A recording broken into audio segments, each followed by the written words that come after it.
విచ్చలవిడిగా భూములు శనిక్కాయలకు బెల్లాలకు అమ్మేస్తారు. ఇలా కావలసిన వాళ్ళకు. వీళ్ళకి నచ్చినోడు ఎవడన్నా ఉన్నాడంటే 99 పైసలకు భూములు ఇస్తారు. వీళ్ళకి నచ్చినోడు ఎవడన్నా ఉన్నాడు అని అంటే ఏకంగా 30 ఏళ్ళ కాంట్రాక్టు, 40 ఏళ్ళ కాంట్రాక్టు రూపాయిన్నర ఇస్తే చాలంటారు. విచ్చలవిడిగా భూములు శనిక్కాయలకు బెల్లాలకు అమ్మేస్తూ ఉన్నారు.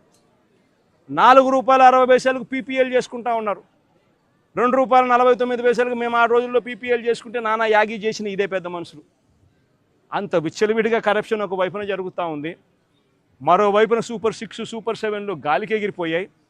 ప్రతిదీ కూడా మోసమని తేలిపోయింది. వ్యవస్థలన్నీ కూడా పూర్తిగా నీరుగారిపోయిన పరిస్థితులు కనిపిస్తూ ఉన్నాయి. ఏ మనిషి కూడా సంతోషంగా లేని పరిస్థితిలో చంద్రబాబు ప్రభుత్వంలో కనిపిస్తూ ఉంటే ఈ మనుషుల తరపున, ఈ ప్రజల తరపున ఏ గొంతు వినపడకూడదు అని చెప్పి ఏకంగా ఈ పెద్ద మనిషి పిన్నెల్లి రామకృష్ణారెడ్డిని జైల్లో పడేసినాడు. ఈయన 4 సార్లు ఎమ్మెల్యే. దళిత మాజీ ఎంపీ నందిగాం సురేష్ను 190 రోజులు జైల్లో పెట్టినాడు. ఈయన దళిత మాజీ ఎంపీ. మాజీ మంత్రి జోగి రమేష్ కొడుకును రాజీవ్ అనేవాడిని ఆయనను జైల్లో పెట్టినాడు కేసులు పెట్టి.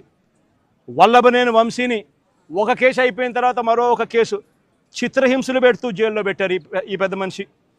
ఎంపీ మిథున్ రెడ్డిని కేవలం పెద్దిరెడ్డి రామచంద్రారెడ్డి చంద్రబాబు నాయుడును ఆయన కాలేజ్ టైంలో ఈయన ఇద్దరు కాలేజీలలో స్టూడెంట్గా ఉన్నప్పుడు ఇద్దరు కలిసి చదువుకున్నారని, ఆ కలిసి చదువుకున్నప్పుడు పెద్దిరెడ్డి రామచంద్రారెడ్డి చంద్రబాబు నాయుడు చెప్పుతో కొట్టినాడు అని చెప్పి.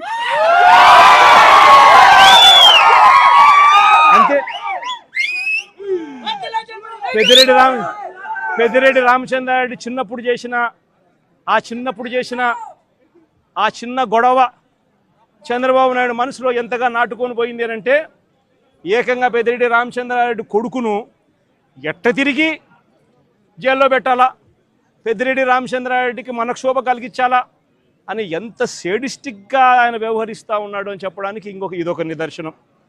కాలేజీ టైంలలో గొడవలు జరుగుతూ ఉంటాయి, కొట్టుకుంటూ ఉంటారు. పిల్లోళ్ళన్నా కొట్టుకోకుండా ఉంటారా?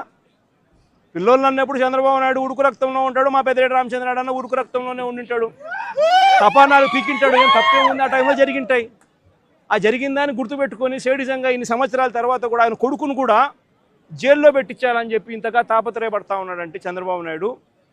ఈయన మనిషిలోని విషం, ఈ మనిషిలోని రాక్షసత్వం ఎంతగా ఉంది అని చెప్పడానికి ఇదొక నిదర్శనం. మరొకరు చెవిరెడ్డి భాస్కర్ రెడ్డి. చెవిరెడ్డి భాస్కర్ రెడ్డి ఏం తప్పు చేసినాడో నాకైతే తెలియదు. కేవలం ఆయన చంద్రగిరి కాన్స్టిట్యున్సీకి ఎమ్మెల్యే కావడం. ఇదే చంద్రగిరి కాన్స్టిట్యున్సీ చంద్రబాబు నాయుడు సొంత కాన్స్టిట్యున్సీ. ఇదే చంద్రబాబు నాయుడు సొంత కాన్స్టిట్యున్సీ చంద్రగిరిలో 1983లో 1978లో ఆయన కాంగ్రెస్ పార్టీలో మంత్రిగా ఉండి